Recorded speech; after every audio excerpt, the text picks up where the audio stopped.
voltando a falar do caso da morte da médica psiquiatra doutora Juliana Pimenta Ruas Elaua, 39 anos de idade, encontrada morta na manhã de sábado no quarto de hotel onde estava hospedada, junto com o marido dela, o ex-prefeito de Catugi, Fúvio Luziano Serafim, e que inclusive o Fúvio está preso juntamente com o motorista do casal, Robson Gonçalves, suspeitos de envolvimento na morte da médica psiquiatra. Hoje a repercussão nacional do caso continuou e teve um episódio com uma entrevista, até uma entrevista longa, e Dr. Sami Sagielaua, pai da doutora Juliana, falou para a Rede Globo de televisão, participou do programa Encontro, apresentado pela Patrícia Poeta, descrevendo toda a situação vivida neste final de semana trágico para a sua família. Dr. Sami voltou a fazer fortes acusações contra o genro, disse que a filha dele vinha sendo vítima de constantes agressões e que para ele não há dúvida alguma que foi um crime de feminicídio, que a filha foi torturada, inclusive, durante toda a noite antes de morrer. Dr. Sami trouxe uma revelação a mais. Ele disse, inclusive, que há alguns anos, o Fúvio, há cerca de 2 anos, Fúvio teria convencido a Juliana a adotar a filha dele do primeiro casamento. E a partir daí, a filha do Fúvio passou a ser a herdeira dos bens da médica psiquiatra.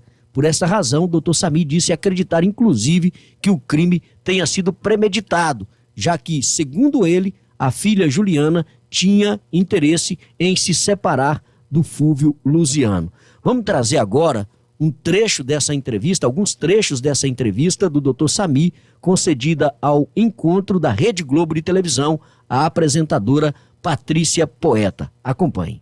A última vez foi agora quando eu estava no Rio de Janeiro aí fazendo um curso, minha esposa estava comigo fazendo esse curso, e a Juliana me ligou um dia antes que havia chegado em Colatina, onde teria que fazer uma consulta médica com o neurologista.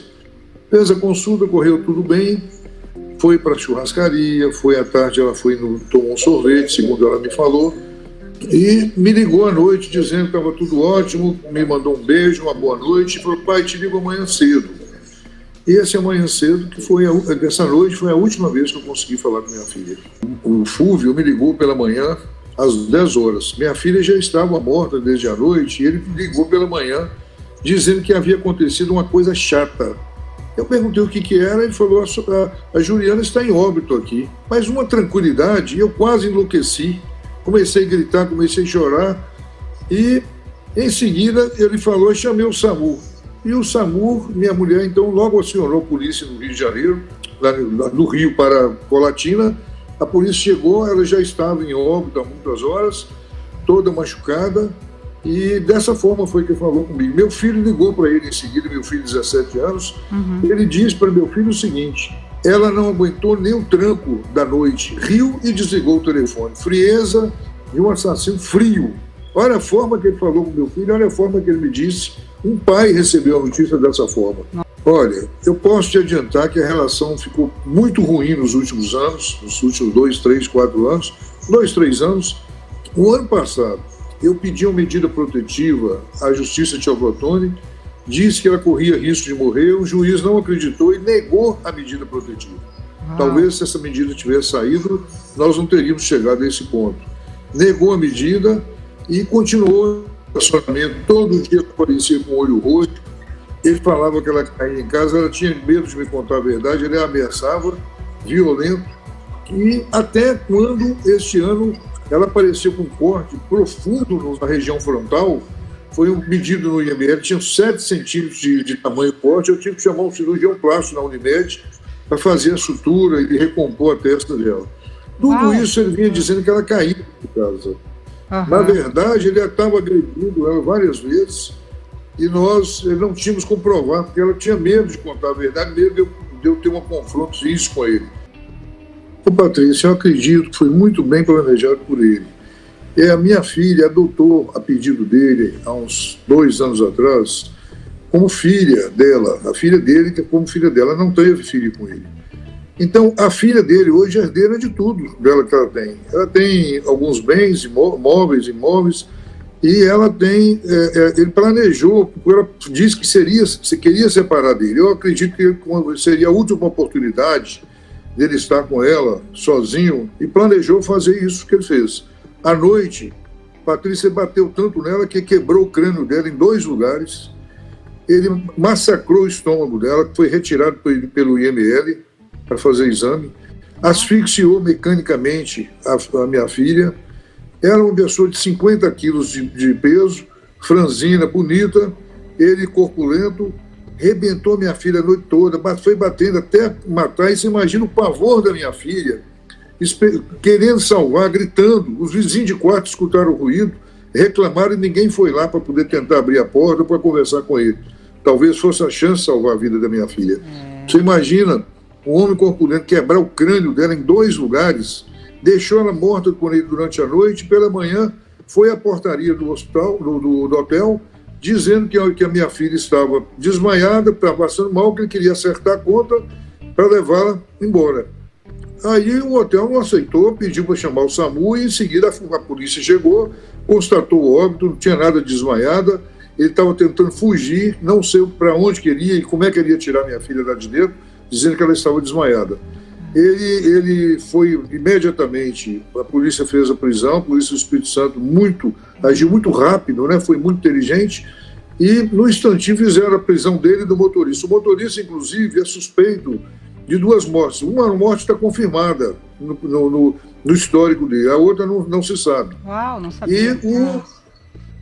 E o esposo é um homem violento, já vinha batendo nela várias vezes, machucou ela várias vezes, olho roxo todo dia, sutura na face, machucada, as pernas todas roxas, ele furou ela toda de agulha, injetando morfina nela que estava dentro do quarto, injetou no pescoço, injetou nas pernas, injetou no abdômen, no tórax, arrebentou minha filha. Ô Patrícia, acabou com minha vida, acabou com a vida de todos nós. Minha filha querida, 39 anos de idade, filha do meu coração, da minha vida, minha filha carinhosa. Tá aí, né? Médico Dr. Samir Sagielaua relatando para a Patrícia Poeta, programa Encontro, Rede Globo de televisão, em rede nacional hoje, os detalhes que ele tem, daquilo que tomou conhecimento, daquilo que presenciou quando chegou lá em Colatina, depois de ter sido informado da morte da filha, né? Ele saiu do Rio de Janeiro, onde estava, para ir para lá, para poder acompanhar de perto, né, toda essa situação, e esse é o relato aí do Dr. Samir, desse caso trágico, triste, trágico, lamentável, que segue sendo investigado pelas autoridades policiais lá de Colatina, no Espírito Santo, e a gente está acompanhando tudo isso aí, está aguardando o desenrolar de toda essa situação, e sempre que forem surgindo novas informações, a gente vai atualizando, vai trazendo os detalhes aqui no programa A Voz dos Vales e também nas plataformas digitais, no canal da 98 no YouTube, no canal Vanilson Souza Notícias também no YouTube. É um caso realmente que comoveu a nossa região inteira mesmo, e que a gente está aí no aguardo do desfecho de toda essa situação. A gente informou ontem e já informamos hoje também que os dois, o Fúvio Luciano Serafim e o Robson Gonçalves, que são os suspeitos da morte da Juliana Ruas, eles permanecem presos. A prisão em flagrante foi convertida em prisão preventiva e a polícia realiza diligências. Ontem, inclusive, seria feito lá uma análise conhecida como luminol para tentar encontrar mais vestígios, mais marcas de material genético, algo no sentido que possa ajudar a polícia a fechar todo o histórico desse inquérito que está em andamento, né, da morte, né, do possível feminicídio aí praticado contra a doutora Juliana Ruas. Nós não conseguimos contato com a defesa do Fúvio Luciano e não conseguimos contato também ainda com a defesa do motorista, o Robson Gonçalves. Inclusive, como sempre, deixamos o espaço aberto caso a defesa queira se manifestar, apresentar aí as versões dos acusados desse caso que é realmente muito chocante por todo o episódio que tem vindo à tona agora nesses últimos dias.